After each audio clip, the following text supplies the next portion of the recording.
Hello everyone, আজকে নিয়ে চলে আসলাম একটা ভাইরাল রেসিপি। আপনাদের সবাইকে একটু অনুরোধ রইল আমার সম্পূর্ণ ভিডিও দেখার জন্যে। প্রথমে আমি দুধটা ফুটিয়ে নিচ্ছি। এটা ফুটছে ততক্ষণ এদিকে আমরা বাকি রেসিপিটা দেখিয়ে নিই। এখানে আছে ক্যাডবেরি, বিস্কিট, ফ্রেশ ক্রিম এবং বাটার। আজকে আমি বানাবো চিজ কেক। আপনারা সবাই তবে দেখতে থাকেন আমি কিভাবে চিজ কেক বানাই। এদিকে দুধটা ফুটে উঠেছে, গ্যাসটা আস্তে করে দিয়েছি। দুধটা প্রথমে আমি ফাটিয়ে পানির তৈরি করে নেব। তার জন্য এদিকে আমি দুটো লেবু কেটে নিয়েছি, তার থেকে জুস বার করে নিচ্ছি যাতে দানাগুলো না জুসের সঙ্গে আসে, সেই জন্য আমি ছেঁকনি দিয়ে ছেঁকে নিচ্ছি। দেখুন এবারে এই জুসটা আমি দুধের উপরে ঢেলে দেবো আস্তে করে চতুর্দিক দিয়ে। গ্যাসের ফ্লেমটা কিন্তু আস্তে আছে, হালকা করে নাড়াচাড়া করব। তারপরে দেখবেন দুধটা ফেটে পনির হয়ে যাবে। দেখুন আমাদের দুধটা ফেটে পনির হয়ে রেডি হয়ে গেছে। এটা এবার আমি একটা কটনের কাপড়ে ছেঁকে নেব, নিয়ে দুধ থেকে পানিটা আলাদা করে দেব পনির থেকে। দেখুন আমি ফাটা দুধটা এখানে ঢেলে নিচ্ছি, নিয়ে পানিটা আলাদা করে নিয়ে একটা নর্মাল পানিতে সুন্দর করে পনিরগুলো ধুয়ে নেব, যাতে পনিরের ভিতরে খাট্টা না থাকে। কেননা লেবু দিয়ে দুধটা ফাটিয়েছি, এভাবে ধুয়ে নিলে এর খাট্টাপনটা চলে যাবে আর পনিরটা একদম ফ্রেশ পনির তৈরি হবে। এটা আমি সুন্দর করে ধুয়ে ফ্রেশ করে নিয়েছি। এটা আমি বেঁধে 30 মিনিটের জন্যে টাঙিয়ে রাখবো যাতে পানিটা পুরো সোপ হয়ে যায়। ততক্ষণ আমি এদিকে বিস্কিটটা গ্রাইন্ড করে নেব আর বাকি প্রসেসগুলো করে নেব। দেখুন আমাদের বিস্কিটটা গ্রাইন্ড হয়ে গেছে। এটা আমি এক সাইডে রেখে দেবো।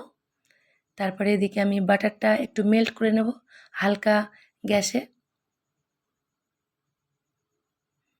গ্যাসের ফ্লেমটা কিন্তু একদম আস্তে থাকবে। দেখুন এদিকে বিস্কিটটা সাইড করে দিয়েছি আর এদিকে বাটারটা মেল্ট হচ্ছে। দেখুন আমাদের বাটার মেল্ট হয়ে রেডি হয়ে গেছে। এবার আমি যে বিস্কিটটা মিক্স করেছিলাম, পাউডার করেছিলাম, সেটা আমি যে পাত্রে চিজ কেক বানাবো তাতে ঢেলে দিয়ে বাটার দিয়ে সুন্দর করে মিক্স করে নেব, নিয়ে সুন্দর করে সেট করে দেব। দেখুন আস্তে আস্তে অল্প অল্প করে বাটার ঢেলে চামচ দিয়ে নেড়ে মিশিয়ে নেব। দেখুন বাকি বাটারগুলো ঢেলে দিয়েছি। এই রেসিপিটা অনেক ইন্টারেস্টিং, হয়তো ভিডিওটা একটু লম্বা হয়ে গেছে কিন্তু অনেক ইন্টারেস্টিং, আপনারা এনজয় করবেন। দেখুন একদম বিস্কিট আর বাটার মিক্স করে সেট করে দিচ্ছি। এটা এবার আমি ফ্রিজে 30 মিনিটের জন্য রেখে দেবো। বাকি এদিকে পনিরটা রেডি হয়ে গেছে, কত সুন্দর স্পঞ্জি পনির তৈরি হয়েছে। দেখুন এতে আমি 2 চামচ চিনি ইউজ করব। এই মিক্সারে ফিট বসছিল না, পনিরের পরিমাণ একটু বেশি ছিল, তাই আমি বড় মিক্সারে ইউজ করছি। দেখুন এতে আমি ফুল ক্রিমটা ঢেলে দিয়েছি আর চিনি, ক্রিম আর পনিরটা মিক্স করে নিচ্ছি। দেখুন মিক্স করে নিয়ে যে বিস্কুটের গুঁড়ো আর বাটারটা সেট করতে দিয়েছিলাম ফ্রিজে, তার উপরে আমি চিজটা ঢেলে দিয়েছি, পনির আর ক্রিমের বাটারটা। দেখুন ব্যাটারটা বিস্কিটের উপরে দিয়ে কত সুন্দর একটা লেয়ার তৈরি হয়ে গেছে। দেখুন বিস্কিটের পাউডারের উপরে আমি দুটো বাউলে ইউজ করেছি। একটা বাউল প্রথমে আমি ফ্রিজে রেখে দিয়েছি আর এটা আরেকটা। এই দুটোই আমি ম্যাক্সিমাম 1 ঘন্টা ফ্রিজে রেখে দেবো যাতে সুন্দরভাবে দইয়ের মতো বসে রেডি হয়ে যায়। তারপরে বাকি প্রসেস করব। দেখুন কত সুন্দর লাগছে। দেখুন এক একটা লেয়ার যেন ধাপে ধাপে, আমার খুব ভালো লাগছে দেখতে। আপনারা বলবেন আপনাদের কেমন লাগছে। চলুন এটাও আমি ফ্রিজে রেখে দেবো, দিয়ে বাকি প্রসেস করে নেব।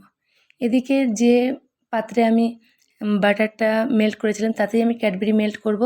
আমি এখানে হালকা গরম পানি করে নিচ্ছি, নিয়ে ডাবল হিটে আমি ক্যাডবেরিটা মেল্ট করব। দেখুন পানি গরম হয়ে গেছে, তাতে আমি ক্যাডবেরিটা রেখে দিলাম, দিয়ে এবার হালকা করে চামচ দিয়ে নাড়াচাড়া দেব। ক্যাডবেরিটা মেল্ট হয়ে যাবে, কেননা নিচের পানিটা অনেক গরম, অনেক হিট। অনেক গরম লাগছিল তাই আমি সাঁড়াশি দিয়ে ধরে নিয়েছি। দেখুন নাড়াচাড়া করছি, অলরেডি মেল্ট হয়ে যাচ্ছে ক্যাডবেরি।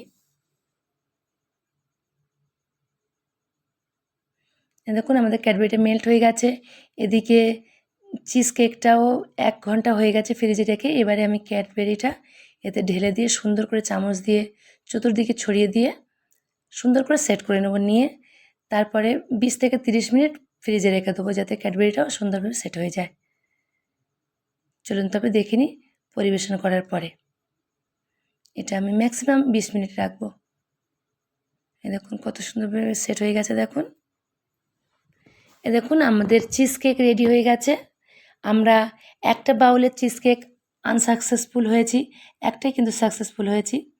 তাই সফলতা আর অসফলতা দুটোই নিয়ে কেকের রেসিপি বানিয়েছি। আপনারা সবাই বলবেন আমার ভিডিওটা কেমন লেগেছে। ভালো লাগলে অবশ্যই সুন্দর সুন্দর কমেন্ট করবেন এবং এই ভিডিওটা দেখে একটা সুন্দর গঠনমূলক কমেন্ট করবেন। সবাই ভালো থাকবেন। আমার এই ভিডিওটা দেখার জন্য থ্যাংক ইউ সো মাচ।